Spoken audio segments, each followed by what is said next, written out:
Hello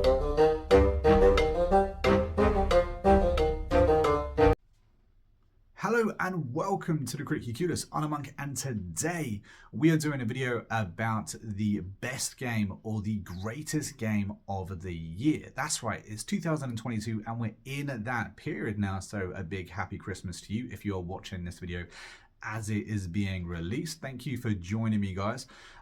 Like I said, today's video is all about the game of the year and what happens to be my game of the year, a game that I have enjoyed, played and reviewed this year. The game also has to have released this year, and that is the criteria for my game of the year. Now, we're going to be doing a countdown of the best games that I have played this year. We have reviewed over 40 videos or 40 games this year as well, so we do have, you know, a decent number of games that could make it onto this list. And of course, if your game isn't on this list, let me know down in the comments the game that you think should be the game of the year. Now, there is one obvious, missing game this year that I can't be in my list because I did not review it, and that is Elden Ring. A lot of people, that is their game of the year. I already know that. I've already held a poll on the channel, a couple of polls actually, and a couple of interesting results that have turned up. So it's going to be interesting to see what you think, how my list compares to your own.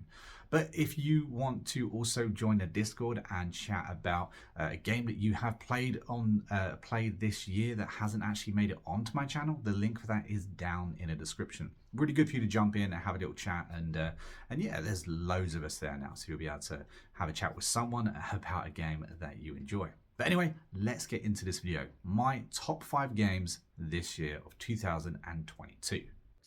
Now, once again, just in case anyone missed it, the rules for this is 1, I have to have reviewed it, and 2, it has to have released this year. Now, I actually have an awful lot of games that actually come into this list, but here is my top 5. And in 5th place, we have a simulator game. This is Hard Space Shipbreaker.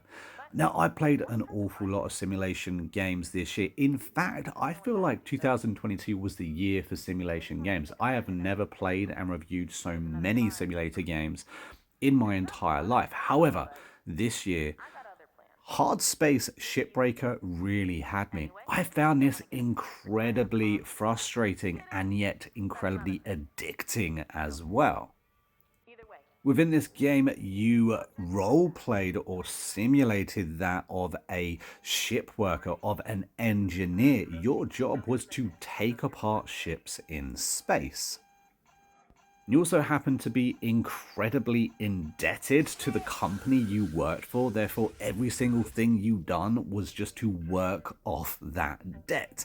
I love that random piece of backstory, and I absolutely love the fact that at every corner of every day lurked almost certain death until eventually you understood how the controls worked. Because Smartman over here didn't even complete the tutorial. That's right, no, I jumped straight into this game. And you know what? I would do things exactly the same again too, because I actually found it a lot of fun, not knowing what the hell I was doing, dying at every corner, and yeah, seeing all the different ways you could die in space. And I think I got that number. This game is currently retailing for $34.99 US on Steam, but I will link my full review right here for you guys. For anyone interested, I highly recommend this game. If you haven't played it, if you haven't even heard of it, have a look, check out my review, maybe pick up this game if you have a chance to. It was a lot of fun and so addictive. In at number 4, we have Tainted Grail Conquest. This was an absolute favorite of mine. It was a favorite within the Discord as well.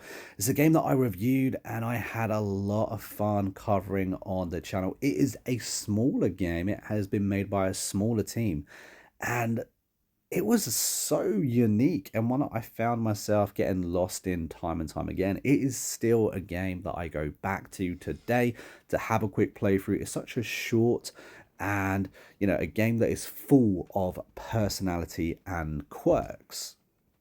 This is a dark fantasy deck builder. It was initially released actually last year on Steam, but it made its way onto consoles this year. There was multiple playstyles to this game and classes for you to pick up and build decks for, but the real beauty of in this game was actually piecing together the story through the multiple playthroughs that you needed in order to, slowly understand what the hell was going on and what this world was actually about. I love the monsters. I love how unique and different they were from other games that I was playing at the time. And I love the fact that you can actually go at this game in your own unique way. I also love the community. Within my Discord, there was a number of people that ended up popping in, playing this game, and sharing things that they found interesting about this game. Absolutely recommend. Again, I have done a review for this channel, and I will link for this video. In third place, we have a Plague Tale Requiem. I was blown away by just how visually beautiful this game was. It is absolutely stunning, and I found myself stopping, enjoying the cutscenes. This was one of those games that I didn't care about skipping through those cutscenes. Normally, I want to get in, I want to play this game, but this game was so goddamn beautiful. It was introducing the game to me, and I just wanted to see, I just wanted to look around and enjoy the nature, enjoy the way the sun came in. I don't think I have played a more beautiful game all year. This game released this year. It's been highly anticipated. It was delayed, obviously, from last year. We've been expecting it from quite a long time. And you know what? It did not disappoint. This game is wonderfully voice acted, and the voice acting and the visuals go hand in hand to just tell an amazing story. This is obviously a sequel, and it continues almost exactly where the last game left off. Once again, I have done a review for this game, and I would highly recommend picking it up. It is also available on Game Pass, so anyone with Game Pass can just straight up go ahead and play it. However, this is one of the very few games released this year that I would dip my hand in and actually buy, because it has a story to tell, and it's one that you don't want to miss out on, especially if you played the first game. Unfortunately, if you haven't played the first game, this is going to be something you do have to dive into, because if you just pick this game straight up, you're going to be a little bit lost and don't quite understand. They do try and recap for those people that didn't play the first game, but this is one of those games that you very much do need to actually understand the universe that you're in. All that being said, if you're one of those gamers that need that visual graphics to be absolute top notch, then this most certainly is the game for you. And that alone is why it made top 3 on my greatest games of the year. In second place, we have none other than Dynasty Warriors 9 Empires. Now, it'd be no surprise to many that are familiar with the channel that I enjoyed this game, and I covered it extensively on the channel this year. We also have a ton of people within the Discord that still to this day chat about this game, share information, and share their created characters. I love the community within this game. It has a huge, broad history, and unfortunately, this was my first entry into this franchise. Now, I had an absolute blast, but I've been assured that I've missed out on some amazing games. But it was really nice to actually jump into this game, explore the world that is the Dynasty Warriors, and get familiar with some of the absolute iconic characters like Lu Bu. At the moment, you can pick this game up for as little as $15.99. Unfortunately, we haven't had any DLC this year so far for this game, but fingers crossed the developers have something in the works. I would love to see more content added to this game, as I would love to continue covering it. I would love to continue jumping in and playing it. It was an interesting take on the strategy element of you establishing a kingdom and taking over the map. Really enjoyed it. Playing a game where it is basically 1 versus 1,000 when it comes to battles was interesting, and it's something that I just haven't experienced before. You kind of feel like a god just going around mowing down enemies, but it was absolutely fantastically fun. and one that I recommend you guys play if you haven't played this genre before. If you haven't been in this franchise at all, for me, I found it brilliant. I found it absolutely easy to jump into. I understood what I was doing because it was kind of the strategy element of the game. And so I saw no, real problems jumping in game 9 or game 9.2, as this is kind of a subgenre of the franchise. So if you're worried about that, don't worry, jump in, have fun, and let me know your thoughts if you do end up playing this game.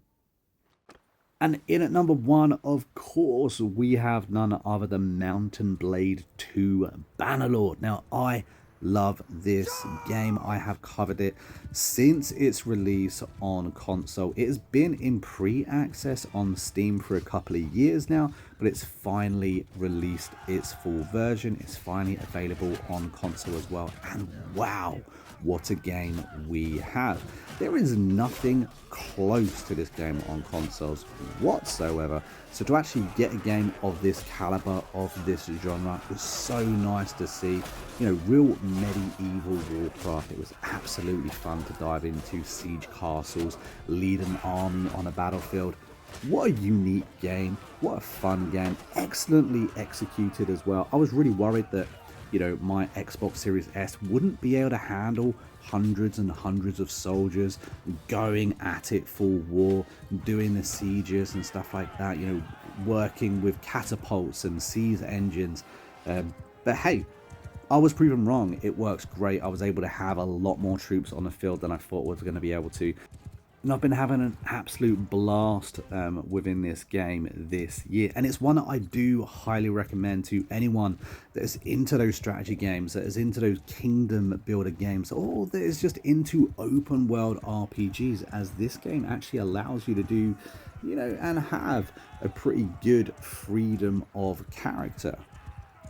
Of course, I have done a review for this game, so for anyone that hasn't picked it up yet or has missed the fact that I've been covering it on the channel, I'll link the review here within this video. It is recently released, however, right now it's also on sale, so it's a great time to pick it up and play it if you haven't already. There you go, guys. My game of the year for 2022 is Mountain Blade 2 Bannerlord. I hope you've enjoyed this video, and if you have, don't forget to hit that like button, subscribe to the channel, and comment your thoughts down below. What is your game of the year? What's the one game that you've played the most this year? The one game that you was looking forward to the most to actually come out and delivered upon its promises? Or failing that, let me know the game that you wish was actually released this year, because we did get an awful lot of delays in 2022. Quite a few of those games that we was expecting to come out this year didn't come out, got delayed, and it's kind of a shame that happened. But let me know the one game that you regret not coming out, and the one game that you absolutely loved the most this year. But until next time, I've been the Monk, you've been the Critically Clueless, and I will see you in the next video real soon. Until then, take it easy and happy gaming.